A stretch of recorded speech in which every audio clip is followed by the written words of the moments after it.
Okay, so good morning, everyone. I have to say I'm very happy to be here today. I want to thank the organizers for inviting me. And I wanted to share with you that it's going to be in March, that it will be 10 years ago that I defended my thesis here, my PhD. So I'm very happy to be back in Palencia, a town that I really like. And also I hope that you enjoy your stay here and that you enjoy the amazing outdoors, the Montaña Palentina that I like so much. And when the organizers contacted me for this session and they said they wanted me to talk about wildfires, I was really happy because I have to say I'm very passionate about wildfires. And it is not that I love to light fires, don't get me wrong, but I think wildfires are a great event to understand how the interconnections between the ecological and the socio-economic dimensions work. And only by weaving these two dimensions together, we will be able to live with wildfires. And this is a bit of a spoiler of the main message of my talk today. So let me start with it. I move a lot, so this is a bit like, yeah, let's see if I manage to stay in my place, because I get excited and then I move around and make it difficult for you to listen to me. So I wanted to start with this first image that you can see from this report released by UNEP in 2022 about wildfires.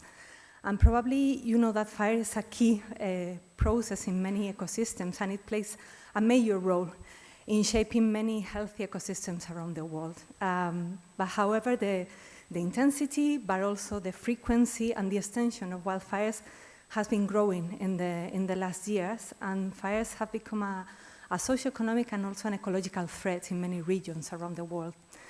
So fires are changing, and they're changing because they're changing their behavior because we also are changing the conditions in which they occur. And I would like to take you now to where we are in Southern Europe, because it's a really good example of how wildfires have been managed by the global north in the world. And I think we can learn a lot of lessons from how we have managed wildfires and how we have to change the way we manage them. You can see there in those graphs that 5 countries in Europe, that's Portugal, Spain, France, Greece, and Italy, account every year approximately for 90% of the burnt area in the European Union. And in these countries, since the 1980s, 1990s, we started to improve our suppression systems and to make them more professionalized and part of our welfare states.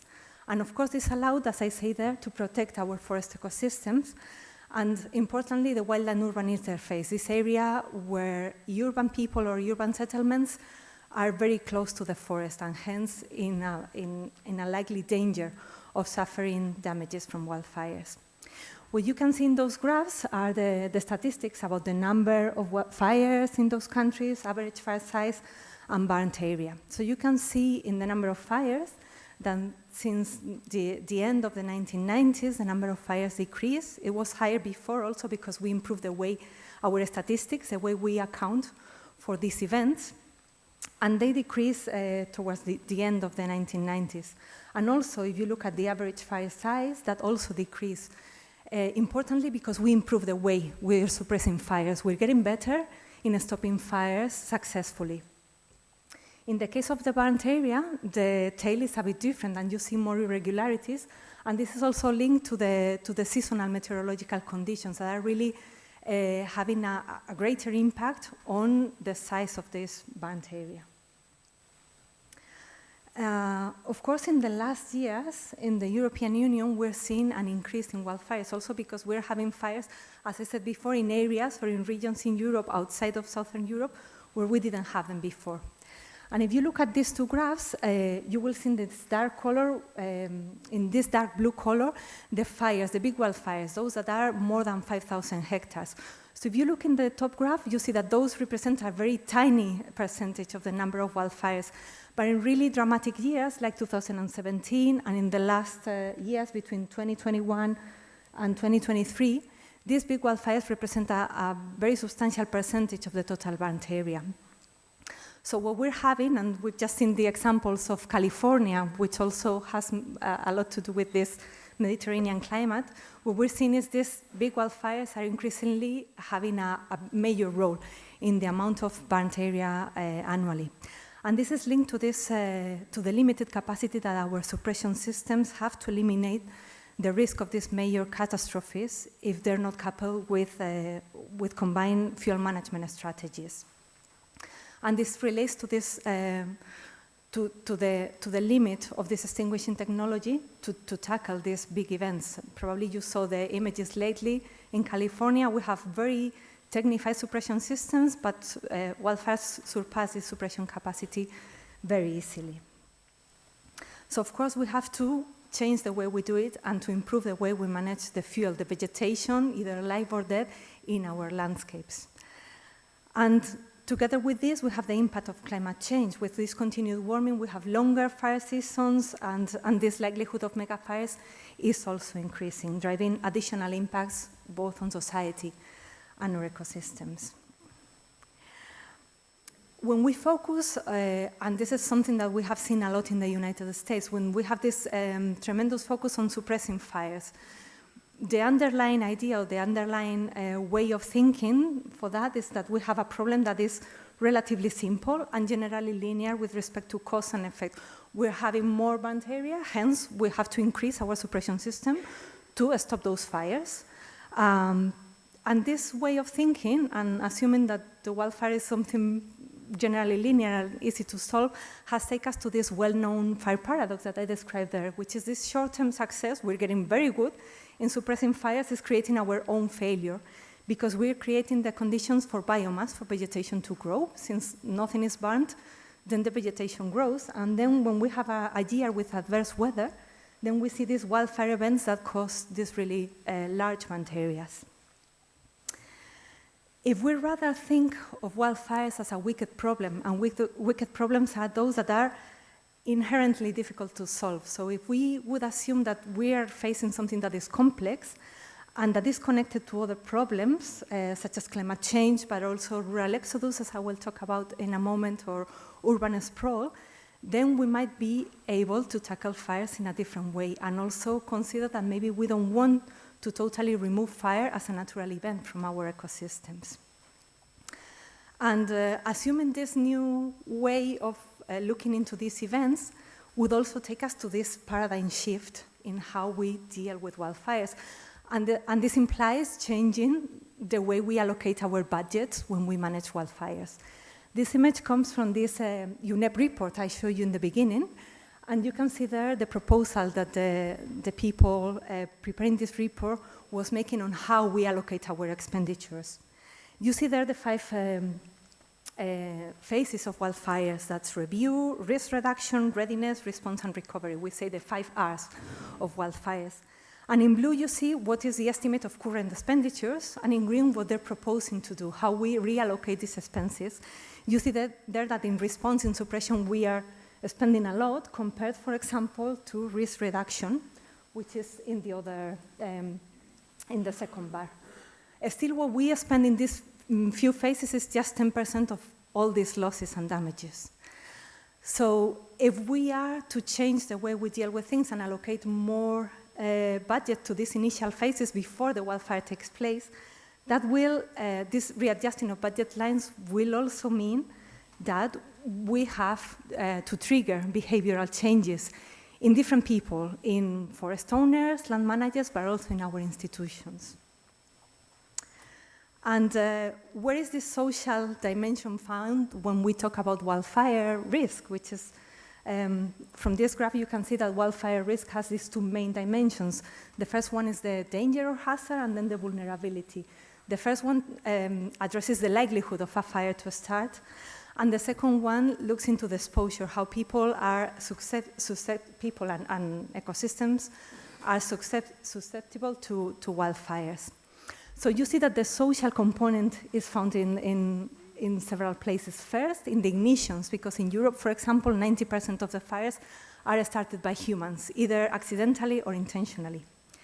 Then in the fuel types, and this is the part where I will focus this talk, because the way we manage the vegetation, not only in the forest, but at the landscape scale, is driven by human decisions, actions or inactions. So there is a lot to say about how people deal with these fuel types. But we also have people living in the so-called wild and urban interface I was discussing before, people living in areas closer to forests or closer to potentially high-risk areas. And of course, we have the monetary value that we allocate to these assets that are in danger. So you see that we're talking about a natural phenomena, but there's lots of people behind it influencing what happens with wildfires. So as I said, I will focus mostly on these fuel types, how we manage the vegetation. And I will start talking about how changes in vegetation and land uses have taken place in Europe, because I think there are lots of lessons to be learned from that. And looking at the trade-offs triggered by those changes that we had in our landscapes, and how the fuel configuration at the landscape scale can influence wildfire risk. And then I would like to finish giving you a sort of an economic perspective, how from economics we look at this problem of wildfires and management of vegetation. So let me start then looking into the case of Spain. And I think Spain is a great case to talk about this, not only because we're here, but because in Spain this process of what we call forest transition, which is what industrialized countries or the global north has suffered in terms of changing the way we live. We're no longer a rural country, we've moved into an industrial or tertiary economy, and this has triggered a rural exodus and abandonment that has totally changed our landscapes. And in the case of Spain, this process was extremely fast. It happened very quickly. You can see here the evolution of our forest cover and other land uses in Spain. And here you can see that in 1985, for the first time, the wooded forest land, the area covered, surpasses the pasture land. And this is an anomaly, historical anomaly, as you can see in the evolution of these graphs. And similarly, in 2005 approximately, the area covered by forest land by the wooded forest land surpasses the agricultural, the area covered by agricultural land. So this is, again, these are situations that we're facing for the first time in many decades. We don't have any blueprint on how to deal with this because this is relatively new. And in this process of losing what we call these mosaic-like landscapes that you can see in the top that are very typical from the Mediterranean, of these different land uses that are intermixed in the territory. In this process, of course, of getting more forest cover, we have some benefits. We had increased CO2 because we have the CO2 sequestration by these new forests. These new forests also increase soil retention, and we have a potentially enriched habitat for fauna and flora, for species that thrive in forest land. But of course, this also has come together with some trade-offs. For example, a loss of agrobiodiversity and species that are used or thrive in these open areas, like steep birds, for example. And also cultural values, because we're losing these traditional landscapes we have some attachment with, and now we're having increasingly a continuous and more homogeneous forest cover. And importantly, and this is the topic that occupies us today, this increase in the forest cover has also increased the wildfire risk and the vulnerability of these socio-ecological systems to these events, because we have more biomass ready to burn, so to speak.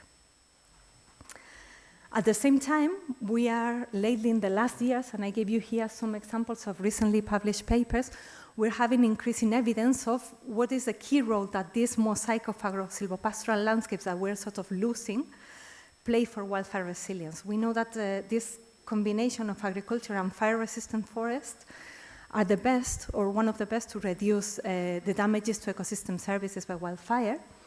We also know that these local land managers, people that are tendering these landscapes or keeping this type of agricultural or extensive livestock farming uses, their interventions manage to reduce the spread of wildfires.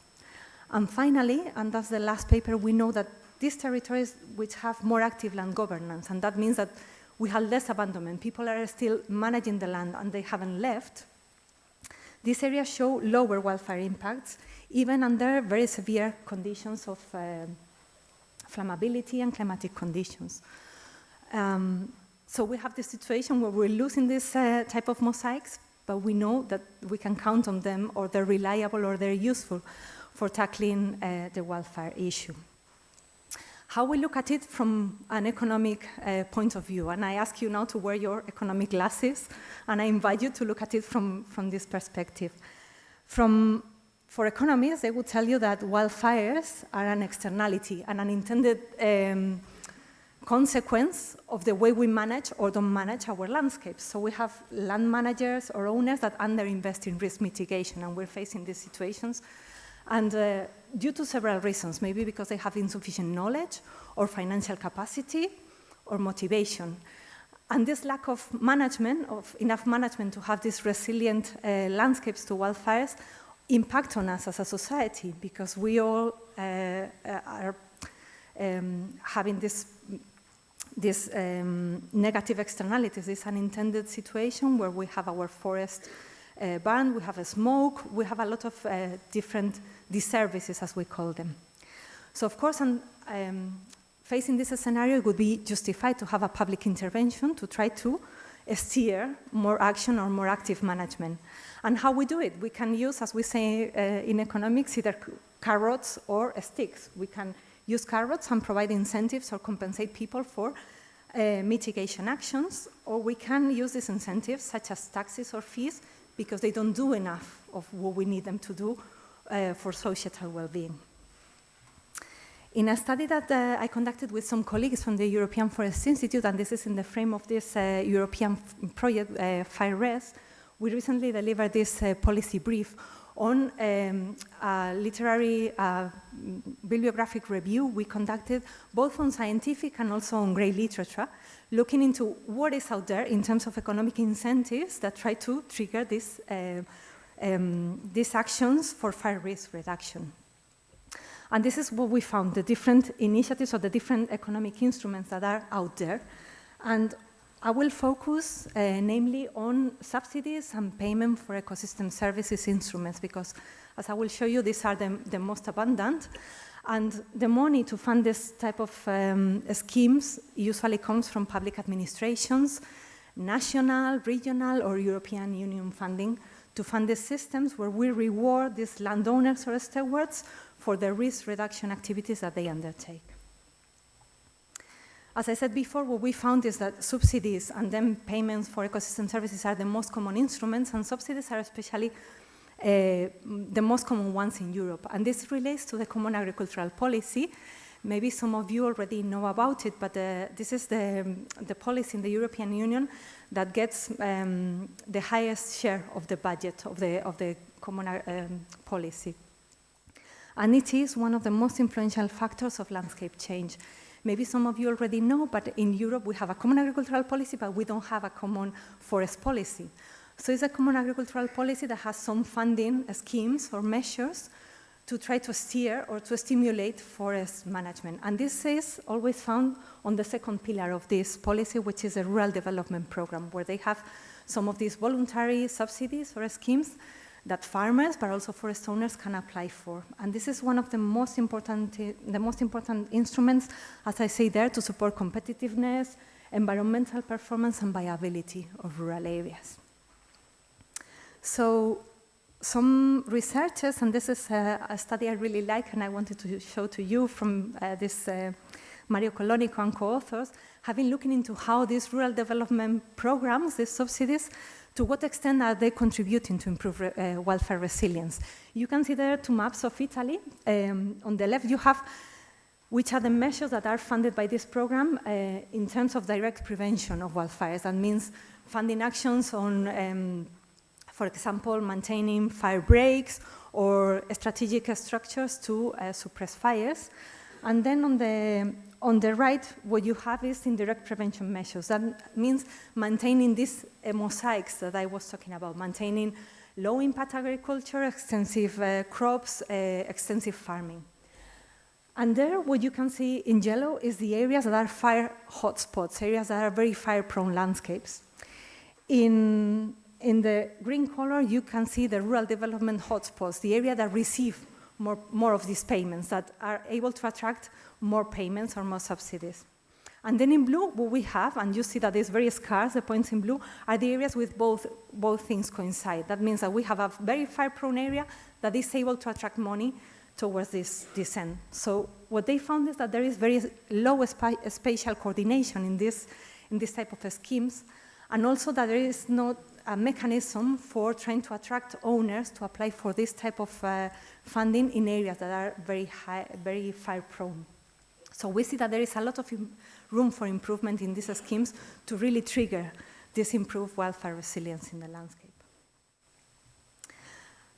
With some co-authors, and also in this letter that I really like from Francisco Moreira, researcher from University of Lisbon, we were proposing some of the measures that, some ways of improving the common agricultural policy and this rural development program, so they can also help and contribute to create wildfire resilient landscapes. For example, maintaining extensive grazing in areas that are prone to abandonment, so extensive grazing can reduce biomass at the landscape scale.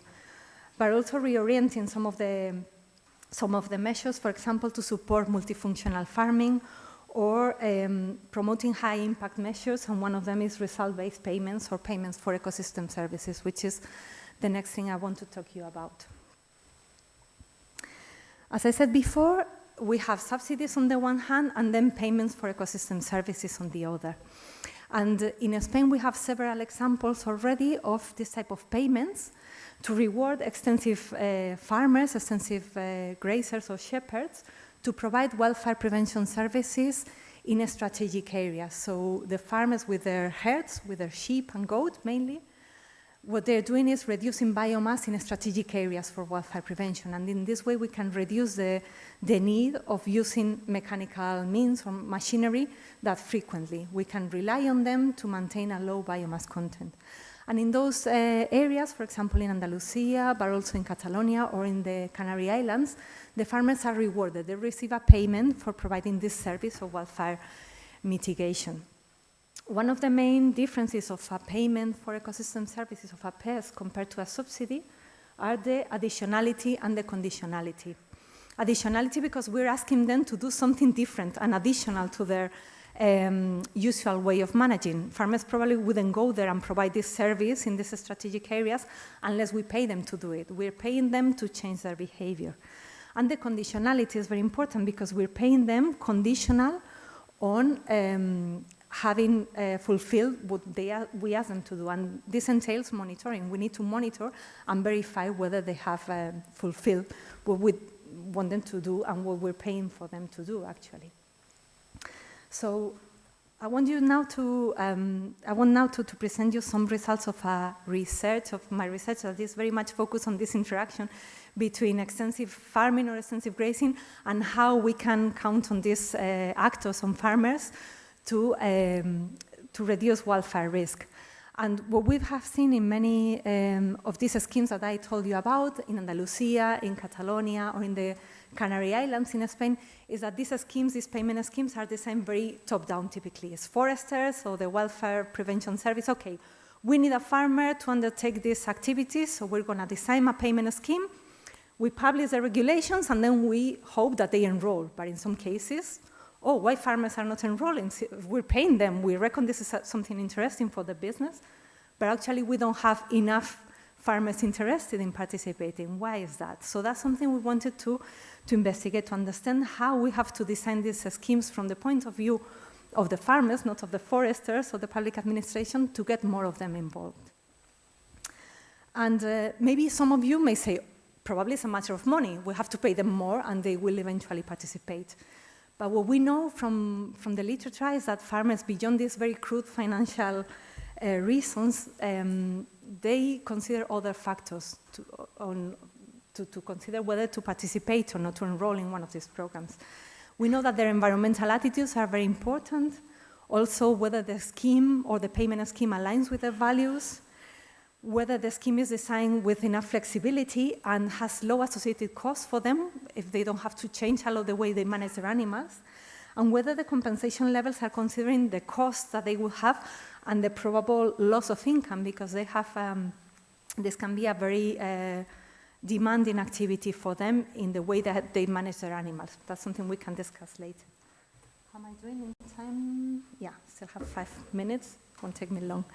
Okay, so to understand that was part of a national project we conducted in 2 regions in Spain, you can see there. And we conducted 4 workshops with different participants where we have individual surveys to ask every farmer what they, and I will show you an example of how the surveys look like, But importantly, we also had a deliberation phase because we wanted the farmers to talk among themselves and to understand and to have this interaction between them.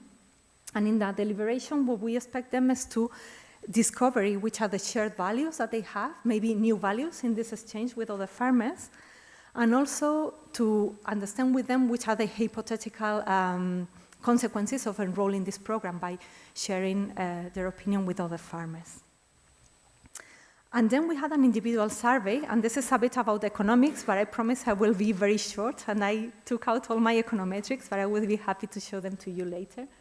So this is one part of these surveys that they showed, and we showed them cards like this. This is a discrete choice experiment, which is an economic valuation method, and what we asked them to do, this card represents option A and B, as you can see there, and no participation. So option A and B are how these programs of payment can look like, which are the features of these programs. And we asked them to choose whether they wanted option A, B, or no participation at all. What is shown in these cards is the different features or attributes, as we say in economics, that compose these programs. These programs can have a technician that provides advice to the farmers on performing this activity. The monitoring, who's going to verify that things are properly done. It can be the farmer himself, or it can be a technician. The length of the contract, and here we had options that range between 1 year and 20 years, so we have different options in terms of length. And also the possibility of having a bonus. If you have several areas where you have to take your herd and to reduce biomass, and you did a really good accomplishment of your task in all of them, then you will have an extra payment because you did very well everywhere. You did a very homogeneous job in all of them. And of course, the payment of this program. So we showed them several of these cards, and they had to pick the option that they liked most. And by these elections, then we model their elections econometrically, so we can understand how much we have to pay for the different features that will compose a given program. And we can also understand which are the features that are significant in shaping their elections in these programs. What we found out in this deliberation process, because after the individual survey, we engaged them into a deliberation that it was very heated. They were very interested in debating, giving their opinion. What we found is really two contrasting views, two different ends of the spectrum, and a lot of grays in between, but I'm going to just summarize these two extremes. One of them was represented typically by older farmers, which is a more, as I say, traditional farming perspective. The farmers here were saying, well, you don't need to pay me anything. You need to support the sector. You need to support what I do. And then if you do that, and you put in place the infrastructures I need, the fencing, the water points, and you support my activity, I can deliver these wildfire prevention services for free because you're supporting me. And these guys were also very concerned about animal welfare. Well, depending on how the area is, my animals may suffer in providing this service, so I might be a bit reluctant to go depending on where you send me to do this activity. And then on the other side, we had what I call this service provider perspective, typically held by younger farmers, some of them already providing a bit of this wildfire prevention service in a small local councils. And these guys were saying, okay, I want to be a service provider. I'm very happy to do that, and then having my productive role as a secondary thing. But I want to earn a decent amount of money. I'm not here to substitute. I'm more sustainable than using machinery, so I shouldn't be cheaper than using machinery. My payment should equate what you give to the guy that goes there with a bulldozer or with a handheld brush packer, because, yeah, I'm more sustainable, so pay me more, and I can provide a service. I can be part of the public administration, like a civil servant, so to speak. So you see, we have very different ways of looking at it, and that will also impact in what they want in their schemes or how we have to design it. And this is a bit of the results. I just skip all my econometric modeling, but this is the models we ran, which are multinomial logic models. And we model these elections they made in the cards that I showed you before. So what you see on top is the willingness to accept how much we have to pay them if we want our scheme to have a technician with advice, and we will have to say, okay, we have to pay €6 more per farmer and per year if we increase the length of the contract until 20 years. So you will have to multiply this €6.559 per year. So if we have a contract of 5 years, then 6 multiplied by 5. So on the top part, you can see that what was key on average for all our farmers to define their preferences in what type of program was the advice and the length of the contract. But still, and our sample was very small, so we couldn't do more fashion or more refined or more advanced modeling. But what you see below is the standard deviation, and you see that it's significant for all the attributes.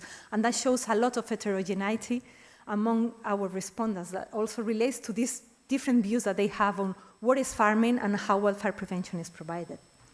So what we see on the advice, and this relates to the discussions we had, they were very skeptical on having a technician providing advice for them. It's not that they didn't like, but it's like, well, my relationship with the administration is a total distrust. They don't trust the administration so much, so they cannot really imagine having someone on their side sent by the public administration. And this is very key because trust is one of the key things to be able to experiment, to manage things differently, and to test and try. And we need to build this trust between the public administration and the key actors on the territory.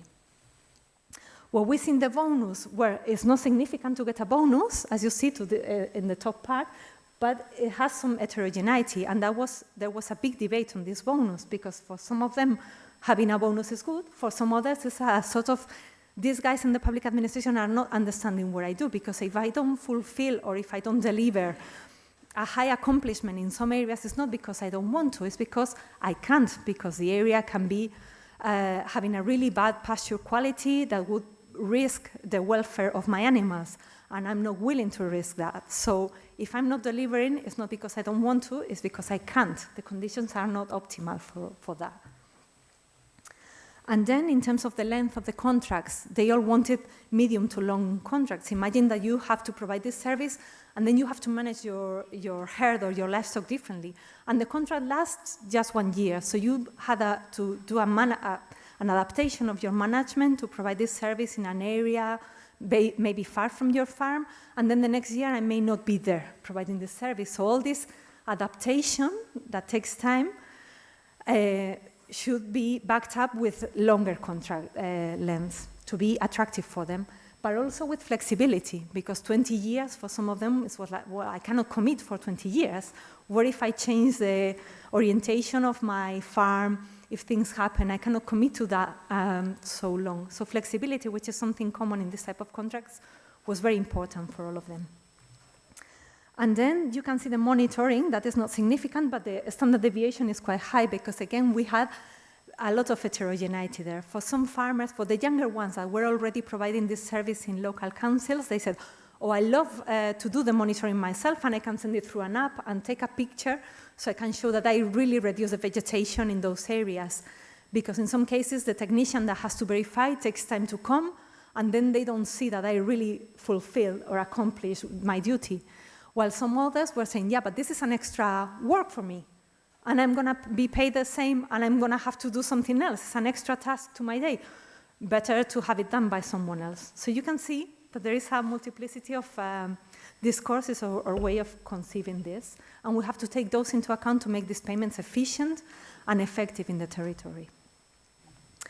And I'm heading now to my last slides. Yeah, I'm a bit over the time, but this is just the last two. Sorry, Pablo, he's looking at me like, hurry up.